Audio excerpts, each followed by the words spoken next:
Well, hi, and thanks for stopping by the Pellets and Pistons Airgun channel. Another gorgeous day here in New England. We've got a really unusual rifle here today. I bought this gun because it's a spring-powered gun. This really isn't my style of rifle, but it is unique, and that's another reason I bought it. It's a very unusual air rifle. It's made in Russia. It's a Baikal model MP60 air rifle. This is in 177 caliber. From what I'm told, it has a Lothar Walther barrel, which makes it a relatively accurate little gun if you can hold it steady. But it's so darn light, it's really hard to hold on target. With this little bug buster scope installed on top of this rifle, it still comes in at under 5.5 pounds. That's insane. This little spring piston rifle is not a powerful gun, but it certainly is a fun little gun to shoot, and it shoots pretty darn good. I mean, if you can hold it on target. Like I said, it's so light that it's really hard to keep steady, but it's a lot of fun to shoot. So anyway, we're going to go through the gamut with it today. We're going to do a trigger pull test. We're going to shoot it over the chronograph, and then we'll do a 5-shot group at 25 yards to see how it shoots. So this ought to be fun. Stick around. I'll be right back, and thanks again for stopping by the Pellets and Pistons Airgun channel.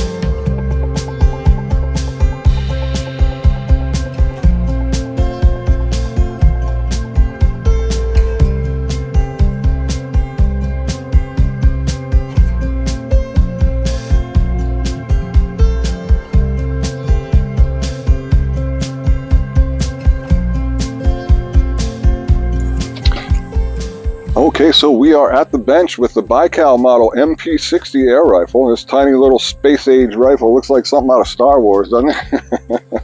I expect it to shoot a laser instead of a pellet. At any rate, we're going to do a trigger pull test, but I want to go over how to cock and load the gun first because it's a little bit strange, which is another reason why I picked it up, because I do like unusual piston-powered guns. They just they strike a fancy with me, and this one is certainly an unusual gun. So it's a side lever cocking, bolt action loading 177 caliber single shot rifle, and I'll give you a close-up. I'll show you how it's loaded, and it's pretty cool, so check this out. Alright, so we'll go over how you load the Baikal model MP60. If you look just inside here, you'll see a little button, and I just push that button down, and that unlatches the cocking lever, and then I'm going to pull the cocking lever back. What that button also does is it frees up the bolt right here. If you notice, the bolt is spring-loaded, and when I release the cocking lever, that also pulls the bolt back automatically. That's kind of a nice feature. I like that. It saves me the step of opening the bolt. So anyway, from there you would simply cock the rifle like so. Put the lever back. You'd load a single pellet into the trough, close the bolt, and then you're good to go. That's all there is to loading the Baikal model MP60 air rifle. Alright, so we are going to go ahead and do 3 shots with the trigger pull gauge, and then we'll take an average and see what the trigger pull is. Now, this is a Russian-made air rifle, which I mentioned already. It's the second Russian-made gun that I've owned. The first one that I owned was actually it's a third. I owned the IZH model, whatever, the match pistol, made by the same company that makes this. I also owned a Leshy, first generation Leshy PCP rifle when I was into PCPs, and that had the same kind of trigger as this one, which is there is no clean break. It's just a steady pull, almost like you're pulling a revolver in double action. It just, the trigger's a long, slow, steady pull, and then finally the rifle will trip. There's no wall, there's no nothing. And the Leshy had the same kind of trigger. I was able to correct that. There was a mod to do with it, but this one here, I don't think I'm going to be able to do much about it. It's a very unusual trigger pull. I don't care for it much, but because you don't have that nice solid wall to let you know when you start adding pressure, the gun's going to fire. It's just kind of a random thing. You just keep pulling the trigger until the gun goes off. At any rate, let's take that first shot and see what the trigger pull gauge says.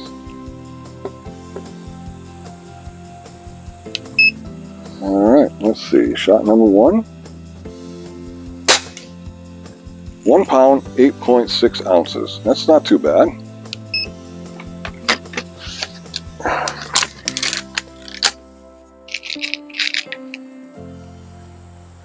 Not too bad at all. Alright, so this will be shot number 2.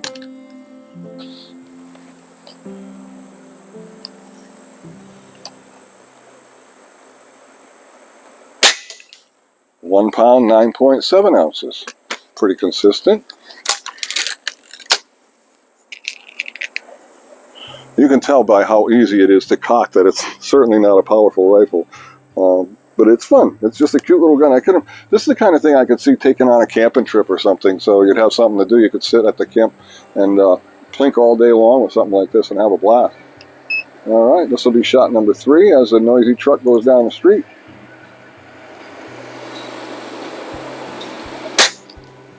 £1 pound, 8.8 ounces. So not bad, pretty consistent.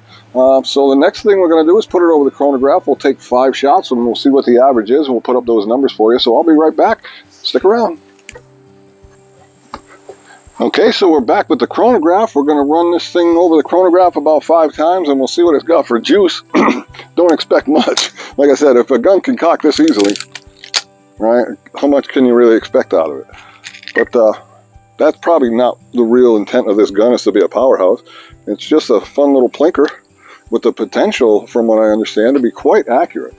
All right, let's get that in line a little better. There we go. All right, this will be shot number 1. I don't know, hopefully you can see that. 380 feet per second. That's with a Norma Golden Trophy field target pellet. Comes in at 8.4 grains. 380 feet per second. Not much different than shooting an air pistol, which is one of the reasons they got away with making it so light. The power plant is small. Everything is plastic, really. The stock, the sights, everything. It's all plastic. It's an incredibly light little rifle. All right, shot number 2. Exactly 380 again. That's a duplicate number. That's pretty impressive. 380, 2 in a row. This will be shot number 3.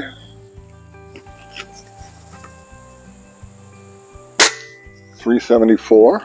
Huh. That's not bad at all, is it? As far as consistency, as far as power goes, it's kind of silly, but it's, like I said, this is a fun little plinker. I can see taking this on a camping trip. Or 376. I think that was shot number 3. I don't remember. Every video I make, guys, I forget. So shot number 4, I think. 381. Not bad. And this will be the final shot, shot number 5. I think.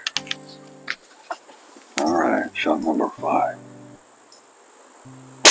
372. So there you have it. That's we'll put the numbers up for you. You'll be able to see the average, the spread, as well as the foot-pounds of energy, which ought to be laughable. But at any rate, we're going to cut away here. We'll come right back and we'll do a 5-shot group at 25 yards. This ought to be interesting. Stick around. I'll be right back. Okay, so we're all set. We're going to do a 25-yard group with this Baikal model MP60 air rifle. Again, it's a .177 caliber, side lever cocking, bolt loading rifle. Kind of unique. I'm going to make some excuses right off the bat. Number 1, this rifle is light. I told you earlier in the video it weighs 5 pounds, 5 ounces, and that's with the scope installed. I didn't even weigh it without the scope, but that's insanely light. So it's very hard to hold steady. You'll probably, if you watch that muzzle as I try to shoot, you might see it wiggling around because it's really hard for me to hold. And then we have that trigger that I talked about earlier in the video as well. That trigger is very long and pull. There's no wall. It just kind of pulls and pulls, almost like a double action revolver trigger. Very, very disconcerting for me. It makes it hard for me to be accurate. I wish it was a standard either single or 2-stage trigger, but this is just, I don't know, not my cup of tea. I owned a Leshy before. That was a PCP, small folding Generation 1 Leshy, also made in Russia. And that gun had a similar trigger, and I didn't care for that either. All right, let's see. Shot number 1 shooting at that top right-hand dot in the corner of the target there. Let's see if we can do something with this gun.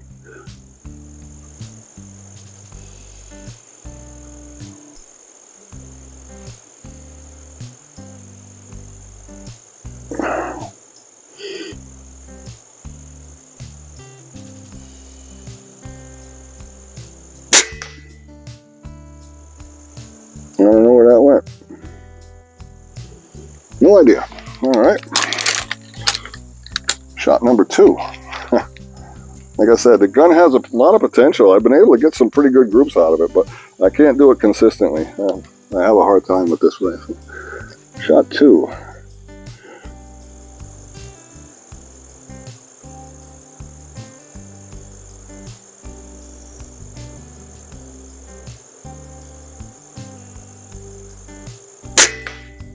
A little better. Shot 2.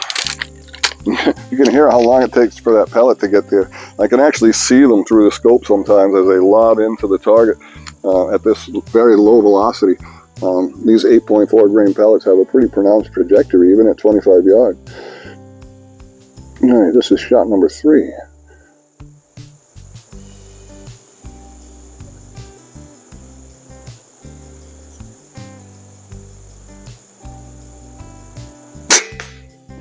Shot number 3. A Baikal MP60. Cute little gun. Nice backpacking plinker, you know. Might make a decent truck gun. This is shot 4.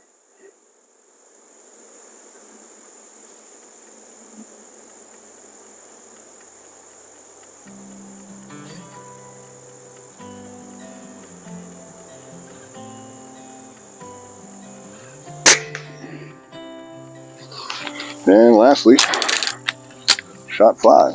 I can't really tell how good I'm hitting in that bullseye. This is a 9-power scope, and it just doesn't give me enough magnification to see where I'm hitting. I can tell I got a couple close to the black. This is the last shot, number 5.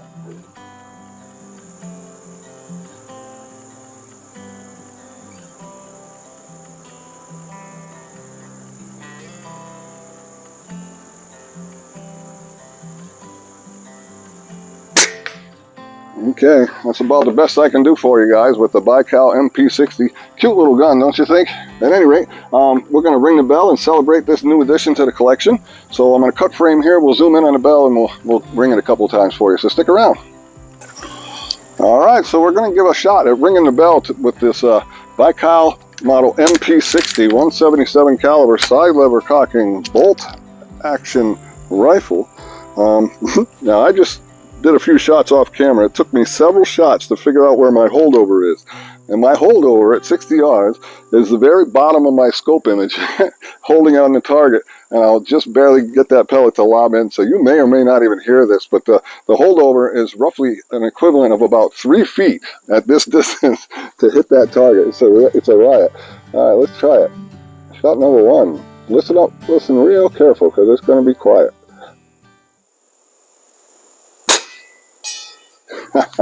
You hear how long it takes to get there? It's almost like throwing a rock. Yeah, it's funny. Blistering 380 feet per second. Mach 7.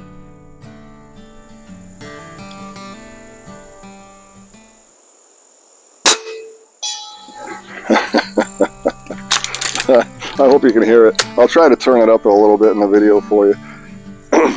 Just so you know we're hitting, but it's a riot. I'm holding easily 3 feet or better over that target just to get the pellet to lob in there. And last shot, number 3.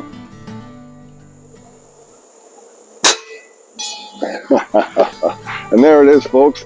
The Baikal model MP60 air rifle. Cool little gun. Not exactly what you'd normally see in my collection, but because it's so different and because it's so unique and because you can't buy them right now because they're out of Russia, and you can't buy anything out of Russia these days, it makes it a little difficult to find, so I just wanted to add it to the collection, and I thought you guys might enjoy checking it out. So I want to thank you folks for stopping by the Pellets and Pistons Airgun channel. If you haven't subscribed already, please do that. Hit the bell to be reminded of future videos, and by all means, give me a thumbs up if you enjoyed this one. Thanks again, folks. Have a great day.